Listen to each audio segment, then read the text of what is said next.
Buenos días, somos Jessica Paola Madera Ramos, Kelly Tina Peñalosa Moya y quien les habla, Katia Alejandra Góngora Parra.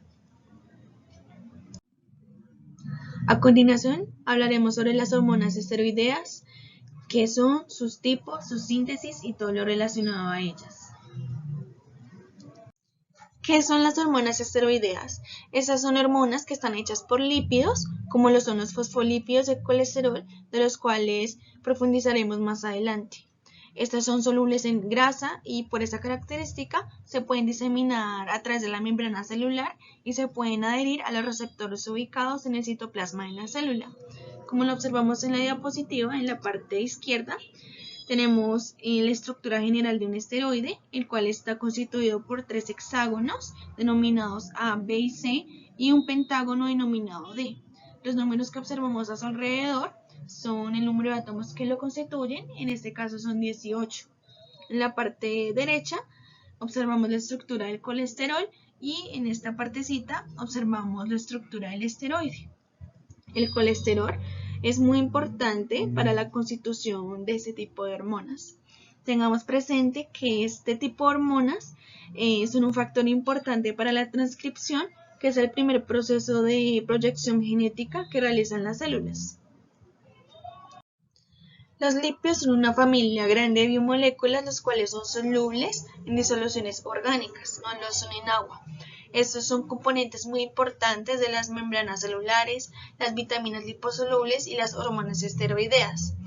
En la parte inferior de la diapositiva observamos la imagen de la bicapa lipídica celular, la cual es hidrofóbica debido a que consta de ácidos grasos no polares. En la parte izquierda de la diapositiva observamos la estructura general de un lípido. Este está constituido por ácidos grasos, tiene enlaces tipo éster y el grupo carboxilo. Como ejemplo tenemos las prostaglandinas, las cuales son semejantes a las hormonas y tienen funciones muy importantes dentro del organismo. Como tipo de lípidos tenemos a las ceras, las cuales constan de un ácido graso y un alcohol de cadena larga. Tenemos a los triacilgliceroles, los cuales tienen 3 ácidos grasos, y los fosfoglicéridos, los cuales tienen 2 ácidos grasos y un grupo fosfato, el cual se esterifica con un aminoalcohol para dar como resultado un fosfoglicérido. También tenemos a los esteroides, acá tenemos su estructura y se divide en colesterol y en hormonas esteroideas. Tengamos presente, para una mejor comprensión, que un ácido graso son los lípidos más sencillos que existen y que constituyen las estructuras de lípidos más complejas. Como punto importante, el colesterol es el precursor de todas las hormonas esteroideas.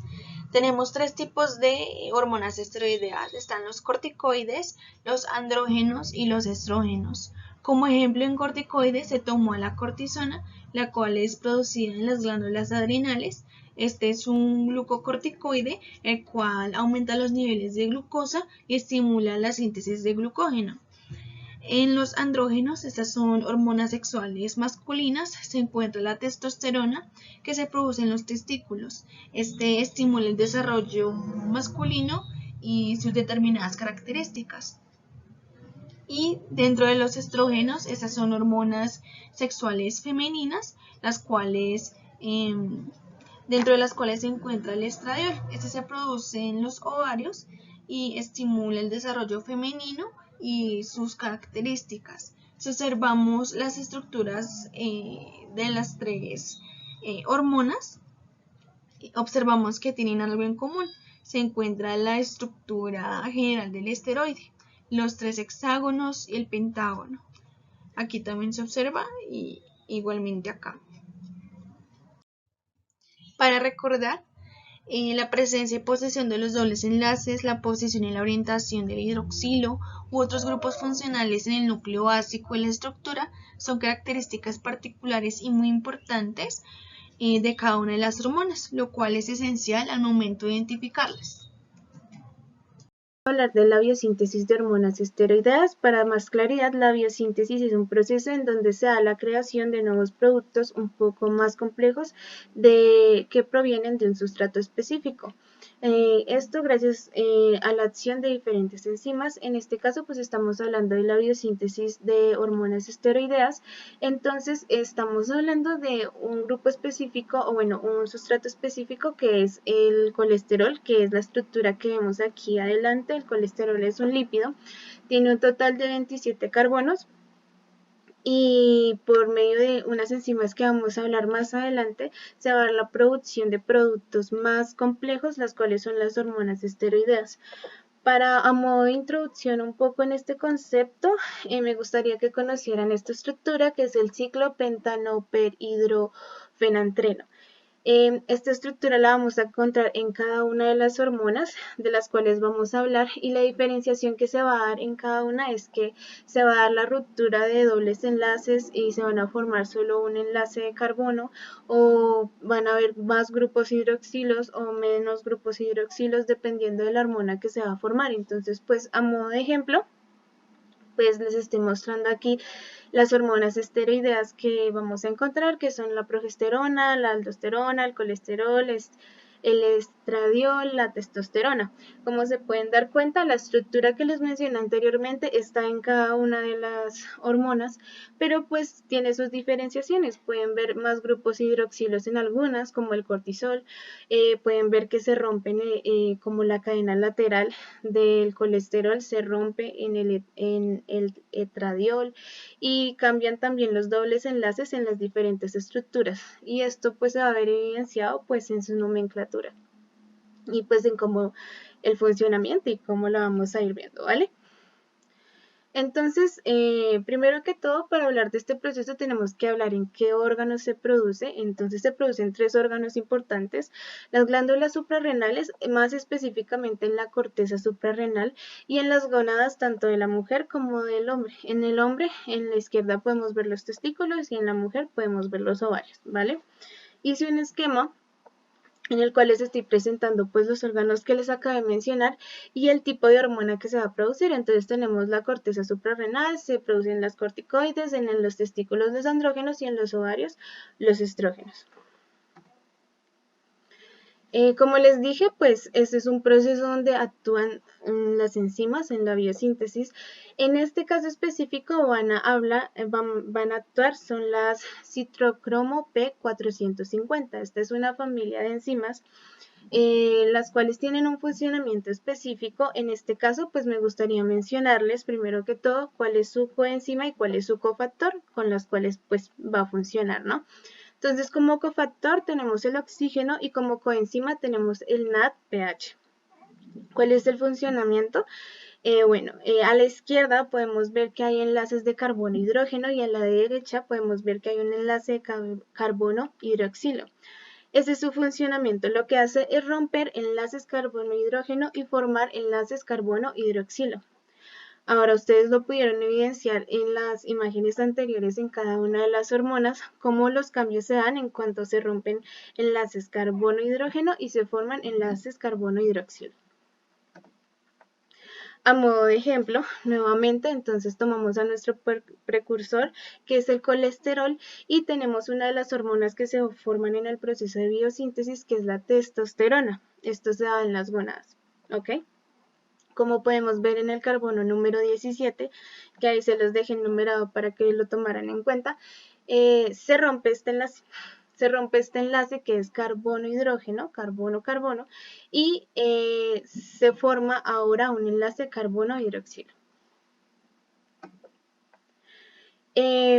Por cuestiones de tiempo no les puedo explicar cada uno de los pasos que se dan en la vía metabólica de la síntesis de esteroides, pero sí me tomé el tiempo de enumerar pues cada una de las y buscar cada una de las enzimas que trabajan en cada uno de los procesos. Entonces, para darles un poco más de claridad y se puedan guiar en este esquema, lo dividí pues en el producto que se va a crear en este proceso, en esta vía metabólica. Entonces tenemos los mineralocorticoides, tenemos los glucocorticoides y tenemos los andrógenos. recordando específicamente que los mineralocorticoides cumplen la función de regular las sales minerales y el agua que encontramos en el cuerpo. Los glucocorticoides cumplen más con la función de son hormonas que regulan el metabolismo de los carbohidratos y ayudan en la glucólisis y en la gluconeogénesis. Y pues los andrógenos es más como ayudan al desarrollo del sistema reproductor del hombre y pues en ciertos casos en el de la mujer, ¿vale? Entonces lo que hice a modo de ejemplo se los voy a hablar. Enumeré las enzimas azules, como ya les mencioné, mineralocorticoides, y pues cada enzima pues las puse en medio del proceso porque es la enzima que va a actuar. Entonces, a modo de ejemplo, el colesterol, tenemos el colesterol en la punta arriba a la izquierda, y cuando pongo el número 1 quiere decir que la enzima colesterol desmolasa es la que va a actuar para que se forme la pregnenolona. A otro modo de ejemplo, puse flechas debajo de algunos números porque quiere decir que la reacción se está dando es hacia la derecha, o sea, el producto que se va a formar es hacia la derecha. Entonces, por ejemplo, el 1 que ustedes ven ahí de rojo, que es de glucocorticoides, es la enzima 17 alfa hidroxilasa, y lo que va a hacer es que la progesterona va a producir con ayuda de esta enzima la 17-OH progesterona. Y así sucesivamente. Faltaron algunas hormonas que considero que son súper importantes en este esquema, entonces lo uní un poco más adelante, tomé una parte del esquema y puse estas hormonas. Entonces pues tenemos la estrona y tenemos la 17 beta estradiol. Entonces para la formación de esta, primero la testosterona, con la ayuda de la enzima aromatasa, va a producir 17 beta estradiol. Esta tiene un funcionamiento más específicamente es de prevenir la apoptosis de las células que producen los espermatozoides, o sea, la apoptosis de estas células específicas. Y tenemos la estrona, que esta es una hormona que también se forma desde la androstenediona y también por medio de la enzima aromatasa, y esta es muy importante en el periodo de la menopausia de las mujeres. Y luego tenemos el estriol, que se puede formar desde la 17 beta estradiol o de la estrona, y esto es más en periodos de embarazo y también de ovulación para la mujer. Bueno, vamos a hablar un poco de los corticoides y de su biosíntesis. Es muy importante saber que la estructura celular de la corteza suprarrenal está organizada en 3 capas diferentes. Las 2 capas internas, como podemos ver en la imagen, tenemos la zona fasciculata y la zona reticularis. Son responsables de la síntesis del cortisol. Recordemos que el cortisol es el principal glucocorticoide que pertenece a la familia de los corticosteroides, que participan en la regulación de metabolismos de carbohidratos, favoreciendo la gluconeogénesis. Y los andrógenos suprarrenales. Recordemos que los andrógenos suprarrenales contribuyen al desarrollo fisiológico del vello púbico y axilar durante la pubertad normal. En la capa más externa, como podemos ver en la imagen, que es la zona glomerulosa, es responsable de la síntesis de la aldosterona. Es la principal mineral corticoide. Recordemos que este regula el transporte de electrolitos a través de las superficies epiteliales. En particular, pues, pues ayuda a la conservación de sodio a cambio de potasio. Aunque hay similitudes en la biosíntesis de estos que acabé de mencionar, están controlados por mecanismos muy diferentes. Digamos que la biosíntesis del cortisol depende de la estimulación por la hormona adrenocorticotropa hipolisaria, o sea, el ACTH, que se une a su receptor de la membrana plasmática y desencadenan una serie de fenómenos que se dan en forma intracelular, que ocasiona una hidrólisis de los ésteres del colesterol almacenados en las goticas lípidas y en la activación de la enzima del colesterol 2022 desmolasa, que convierte el colesterol C20 en pregnenolona. Después de esto, la conversión del cortisol requiere una deshidrogenación, isomerización y reacciones de hidroxilación secuenciales, de una manera secuencial. A diferencia, el principal estímulo para la síntesis de la aldosterona no es una hormona adrenocorticotropa, como lo vimos en este caso del cortisol, sino que se da por la estimulación de la angiotensina 2. En este caso, el potasio es un estímulo secundario muy importante. La angiotensina 2 se une al receptor y junto al potasio actúan para activar el primer paso de la vía de convertir el colesterol en pregnenolona. La zona glomerulosa carece de la 17 alfa hidroxilasa, pero tiene una cantidad abundante de 18 hidroxilasa, que es la primera de una reacción de 2 pasos, formando un grupo 18 aldehído que se encuentra en la aldosterona. Ya hablando de los corticoides, vamos a hablar de la biosíntesis de los andrógenos. Digamos que en la conversión de los corticoides en andrógenos requieren de un 17-20 liasa desmolasa y un sustrato que contiene el grupo 17 alfa hidroxilo. Digamos que esto estimula a la adición de un grupo 17 alfa hidroxilo antes de la rotura de un enlace de carbono 17-20 para producir una estructura de anillo de androstano.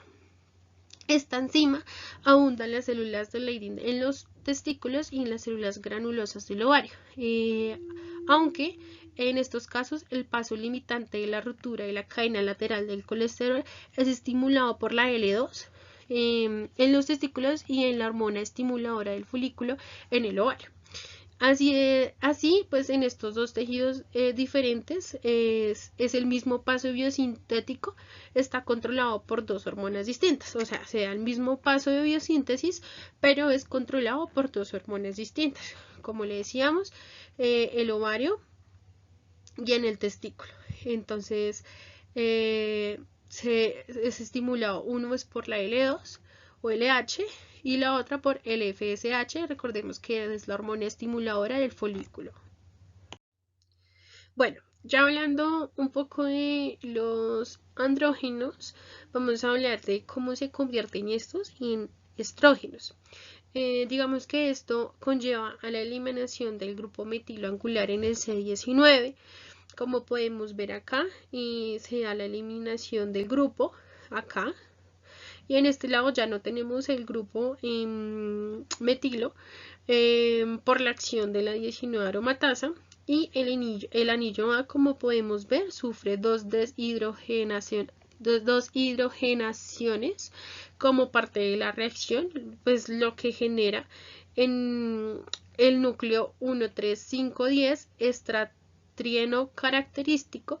Esta enzima aromatasa es más abundante en las células granulosas del ovario, aunque la enzima del tejido adiposo también puede convertir algo de testosterona en estradiol. Bien, las hormonas, pues ya hablando un poco de las hormonas esteroideas y de toda la explicación que hemos dado durante la exposición, vamos a hablar un poco del mecanismo de acción y eliminación de estas. Se sabe que estas actúan a través de los receptores nucleares. Recordemos que los receptores nucleares son una clase de proteínas que se encuentran pues en el interior de las células responsables de detectar la presencia de hormonas esteroideas y tiroideas. Todas las hormonas esteroideas actúan uniéndose a receptores nucleares activados por un ligando. Los receptores de las hormonas esteroideas pertenecen a una familia de receptores de hormonas. Estos incluyen los receptores para la hormona tiroidea como la T3 y para las formas activas de las vitaminas A y D. Esto digamos que se especifican mucho en cada receptor que se consigue a través de diferentes bolsillos hidrofóbicos en un pequeño dominio de fijación de en este caso de las hormonas. Adyacente al dominio o seguido al dominio de fijación de la hormona hay un dominio de fijación de ADN altamente conservado. Digamos que este tiene una gran característica que es la presencia de 2 dedos de zinc. La unión del ligando esteroideo facilita la translocación del receptor activado al núcleo y a la fijación de un elemento específico de respuesta esteroidea en las regiones promotoras de los genes diana. Dando pues lugar en los genes diana a la transcripción.